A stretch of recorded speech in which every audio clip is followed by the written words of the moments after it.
Hey guys, how is it going? I hope that you guys are doing well. Thank you so much for joining me on this episode of the Film Life Vlog.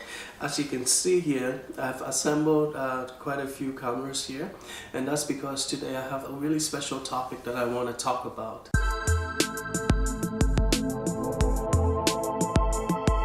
For this episode, I want to talk about 5 of the most common mistakes that beginners make when they're getting into film photography.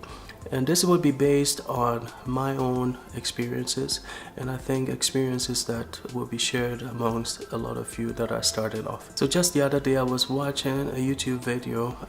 There's this guy that was talking about how he went into film photography for about 6 months, and I think the title of his video was I quit film photography. And it got me thinking, and his reasoning was that number 1, it was too expensive, number 2, it took too much time, and number 3, that the quality of film was not up to par with digital. Needless to say that I disagree with all those 3 reasons, and I'm gonna touch on those as I progress. So that video really highlighted some of the mistakes that beginners make, and that inspired me to make this video. Some of the things that he talked about were things that I could identify with, and some of the pitfalls that I was able to avoid when I first started off. Basically, what I'm trying to say is that film photography is a lot of fun. It can be meaningful. It can mean a lot to you. It can make an impact in your life like it has made in my life. But it all depends on really you and making sure that you avoid some of the pitfalls.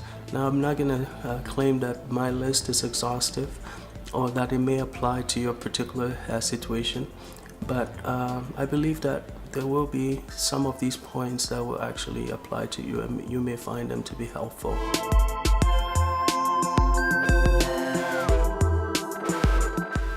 So there are many reasons why people shoot film, and one of the primary mistakes that beginners make is basically just entering into this all blind, not really sitting down to identify exactly why they're doing this. What is it that you're shooting film for? Because depending on what your primary objective is, you can sustain this hobby or film photography for a very long time. But if you don't identify that, then it's like you're entering this blind, and it doesn't quite work for you. And it's almost like you're doing it just to follow the trend, and really that's not what it's supposed to be. Film photography or digital photography, they both have their merits and demerits, but if you want to sustain this for a longer period, if you want to enjoy this process, if you want to have meaning to this process, what I would suggest to you is that you keep your focus on your objectives, why exactly you're shooting film. And for me, once I've kept that in mind, that helps me to continue to do this and to enjoy it every single time.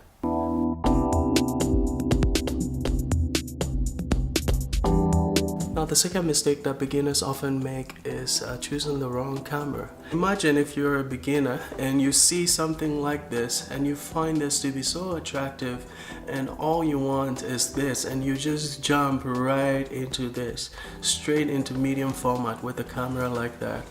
You know, I would really think that your level of enjoyment for film photography would be really low. Because the learning curve for a camera like this is so steep.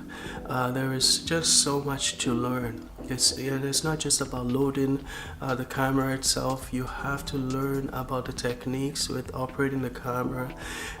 You have to learn about the darkroom, how to load film onto the reel. That's a bit more complicated with the medium format than it is with the 35mm camera. Selecting your camera as a beginner is absolutely crucial. It could really make or break your ability to be successful or your enjoyment of the film photography process. The key to making the best choice as a beginner for a camera to start off with is really based on your level of experience.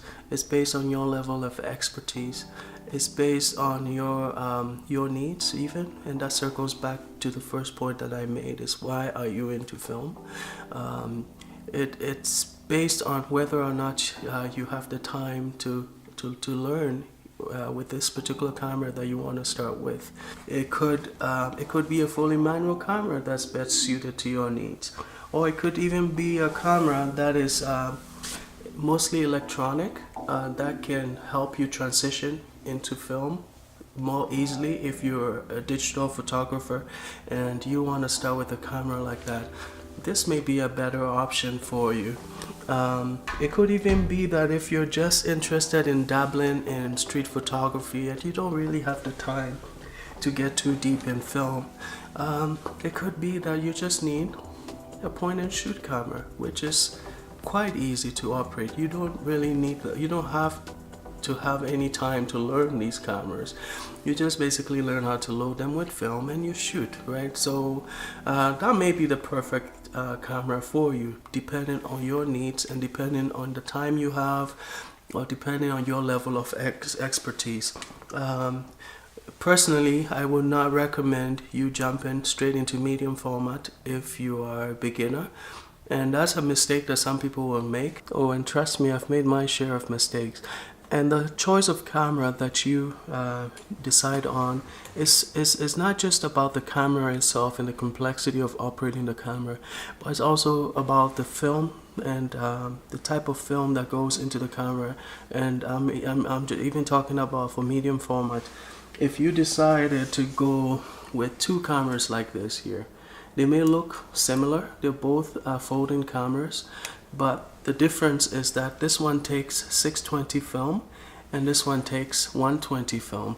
Now, you would find that unless you are committed to re-spool 120 film onto a 620 spool, in order to be able to operate a camera like that, you should absolutely avoid a camera like this, because they don't make 620 film anymore.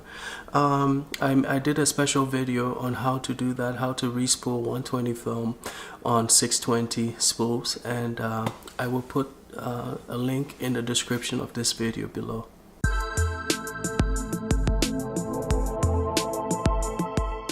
You know, the other mistake that most beginners in film photography and even experienced film photographers make is not developing your own film.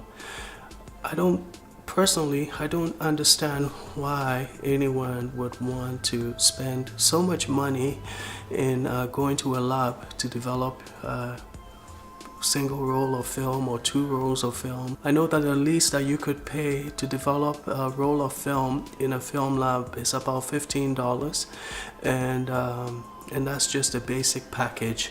But think about it, $15 per roll of film, that is extremely expensive. I mean, think about it. Look at this over here. This is the kit that I purchased. I purchased 2 of them, 2 boxes. I used 1 of them. I purchased 2 of these boxes to develop color film, okay? And now this represents how many film rolls I have been able to develop by just with just 1 box of the kit that I showed you. And it's not recommended to do this, but there's a way to be able to go this far with just 1 box, and I'm going to show that in a future video. But the point I'm trying to make is, imagine the amount of money that I've been able to save just by doing this at home, and this is color film. Imagine the amount of money. Each of these represents $15. Imagine the amount of money I've been able to save. That is just staggering. If you are not investing in developing your own film, you're probably doing it wrong. I mean, think about it. This box costs about $40, and that's Canadian dollars, okay? And I've been able to develop over 60 rolls of film with that. So when you do the math, it is staggering. It's staggering how much money I've been able to save by doing this at home. I know that developing film is oftentimes seen as a bit intimidating. it can be intimidating. I mean, but it's actually quite easy. It is so easy. I've not been using any specialized equipment for color film. I know people talk about color film, maintaining the temperature and all that, but I use water from my sink, from the hot water heater at home, and I just bought about $2 thermometer from Walmart. And I have a technique that I use which maintains the temperature really good, and I'm going to show you guys how to do that for those that don't already know how to.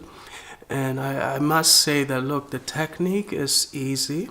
It is quite easy to do, and you don't have to have any specialized equipment for it, and you could be saving yourself a ton of money.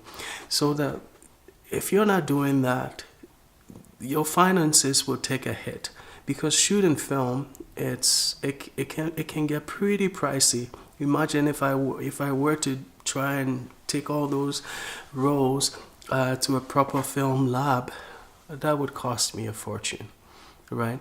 So my recommendation is, you know what? Learn to develop film at home, and you will save yourself a ton of money. Now, that said, I also want to mention the other part of the argument. I want to acknowledge the other part of the argument, which is that you want to be able to support your local businesses. And there's been a little bit of a resurgence in film photography, and we really need to encourage every little business out there that is still developing film, or even selling film, or even selling supplies like this that I just talked about. We really want to support our local businesses as well, so I'm not going to ignore that part of the argument. So what I'm going to say is, if you can support your local businesses, like your film labs, for sure you should support them. But if you don't have the funds to do it, I think you should be able to develop film at home without any guilt at all, because at the end of the day, we're still giving businesses that sell kits like that, we're giving them business, so that's pretty good. The more you develop film at home, the more you're going to be ordering these kits. So circling back to that video that I talked about, the one that talked about how film is so expensive to develop, and he did bring that up, that each roll costs $15 to develop, and it was getting too expensive for him. And if you're watching, my advice to you is develop at home and give it another try.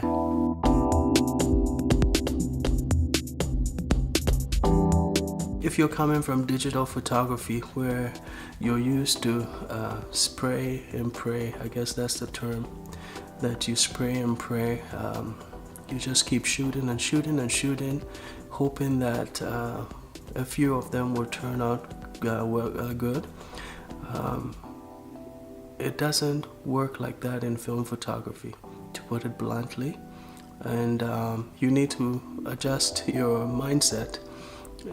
In film photography, the most I shoot is usually I just go through a roll in a week, so I am basically looking for occasions in my family, and I'm not a commercial photographer.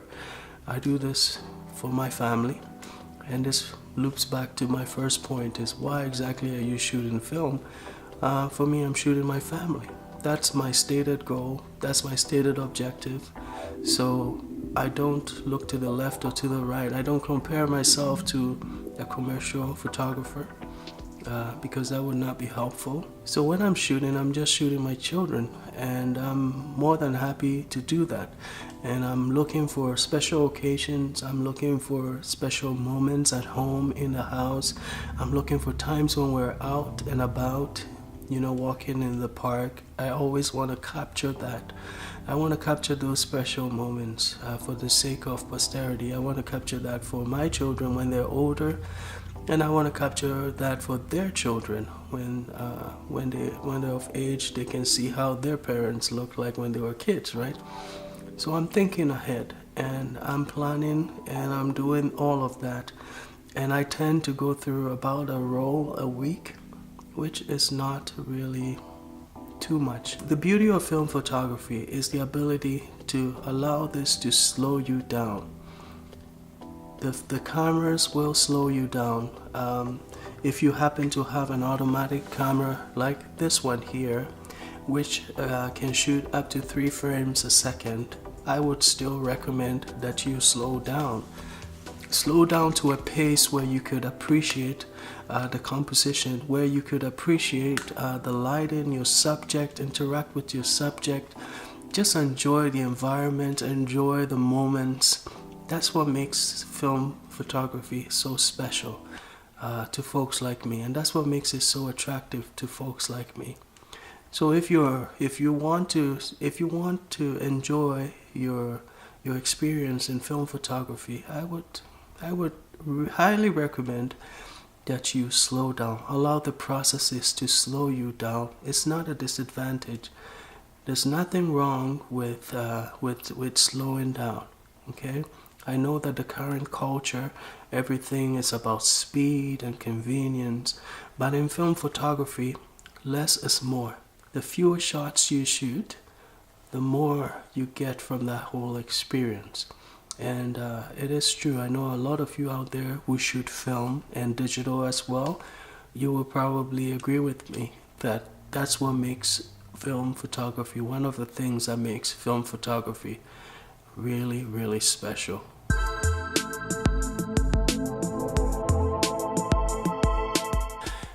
Film photography is really a lifestyle change. You would find that it's not just about picking a camera and randomly going out to just take pictures and letting the camera do all the work for you. With film photography, one of the main draws in film photography is that you do a lot more of you're a major part of the process. Not just about the composition and getting the picture right, or even working with the cameras. It's more involving of you, and for me that's what makes it really special. So one thing that I would recommend if you're starting in film photography is take the time to invest in that whole process. Now you have to make a decision, and that brings us back to the first point that I made. Make a decision as to how far you want to go in film photography. So I guess the point I'm trying to make here with this last point is that it really pays to invest in the process. It just, there's something about our human brain that it just clicks. Everything clicks when you have a purpose, when you're invested in it, in that whole process, and you're not just in it part way. But I do understand some of you may not be able to, depends on your needs again, right? Some of you may not be willing or able to invest into that whole process, but I would certainly recommend that if you are able to, do invest in that whole process, because it is so much fun. It's just a different level of enjoyment.